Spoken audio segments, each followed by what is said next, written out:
Hey guys, today I'm going to do something a little different. I'm going to show you one of the first repeating rifles from the 1860s.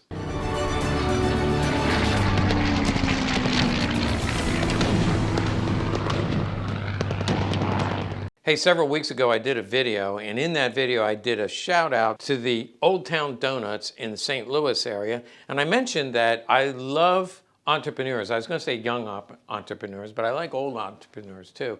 I are one. But I started several businesses, and I really have a passion for people who risk it all, start a business and employ people and give them good jobs and dignity and worth and all that. So in that video, I said, if you started a company and you would like a shout out, that's what I'm going to do now. I got a response from somebody who watches the videos, and TRM stands for Three Rivers Manufacturing Company. Made in the USA, all US materials and all US workers. Also, they hire a lot of vets. There's a link in the description if you'd like to check them out. One thing I know about them, not only are they American-made product, but they do like dogs. I just take a guess at that. And they make knives. This happens to be one of them called the Atom. And they, oopsies. And here's another thing you need to know. You can drop it and it won't break. Let me open this sucker up. It says extremely sharp. Hey, great looking knife, great looking handle, and really sharp. Okay, let's talk about this repeating rifle from 1864. If you know your history, that was during the time of the Civil War, and a lot of companies were trying to come up with new rifles that would be an improvement over the muzzle-loaded rifle. This particular design was invented or designed by Triplett and Scott. It's a Meridian rifle, Triplett and Scott Repeating Rifle. Now it also comes in a carbine, slightly shorter barrel. It's about 20 inches, and this one is, I believe, about 26 inches. Here's a picture of the carbine. A little bit different, and actually this one sold at Rock Island. You can see that it actually had case hardening on the receiver. Very few markings. Another thing you'll notice is the sling swivel here and here. This one was broken off. This one was just unscrewed. Probably whoever bought this post-war didn't really want to use the sling.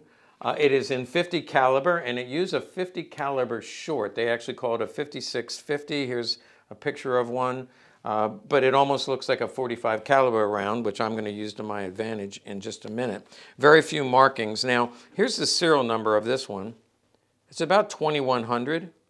And by the way, where this case hardening would have been, this just looks like all patina. But if I use my imagination, I can kind of see maybe some case hardening in here. But again, this barrel and most of the metal has just turned into a brown patina. I'm going to show you how the action works, but let me continue to show you the markings. You can see it says Kentucky here, and that's because I mentioned the design was 1864. The war ended in April of 1865. And these first came off the assembly line in 1865, just a little bit too late for the Civil War. So what happened to these? They only made 5,000. This is halfway into production. And the Meridian Arms Company, when they put these out, the 5,000 went to the Kentucky Home Guard. 3,000 of them were the rifle variation, and 2,000 of them were the carbine variation. But again, they went to the Kentucky Home Guard, and they really saw very little use, and later on they were just sold off to the public. Before I move on, I just wanted one other marking I wanted to show you. That's the patent for Triplett and Scott.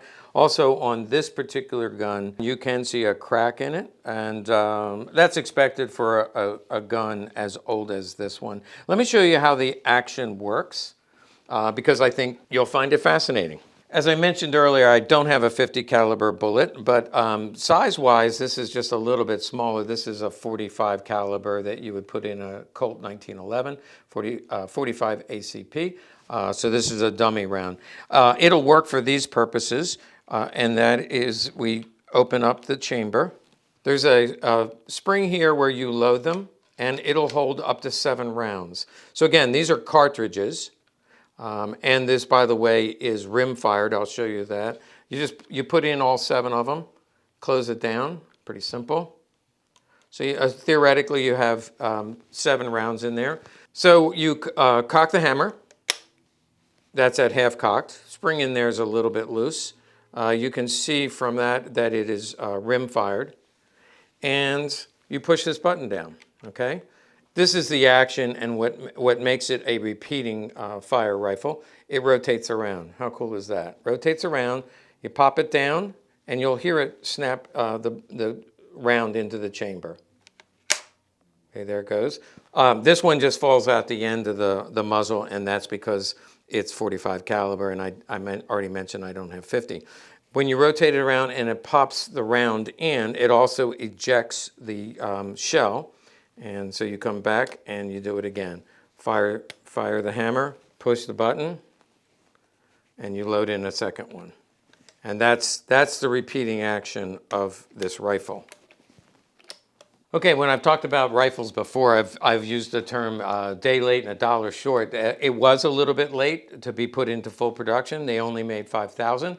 And then it was a victim of timing because the war ended and now we have millions of rifles out there that are dirt cheap because nobody needs them. And so the government's selling off guns and nobody wants to spend extra money on this design. I said it was a unique design. I'm not sure that it was a better design because, if you know, around the same period of time, Winchester was making a repeating lever action, and that design worked a lot better, and of course, the rest is history. Hey guys, I have to say thanks for watching. I hope you enjoyed that and learned something. I know I did because I don't know anything about Civil War rifles, and ironically, I do a lot of videos on World War II guns, especially German guns, and people write to me regularly and say, why don't you do something other than Nazi crap? And so when I try to, I'm going to make you a promise. You watch the views on this, I won't reach 10,000, no way. So make me into a liar, send this out to a few people, and let's see if we can get 10,000 views on a Civil War rifle.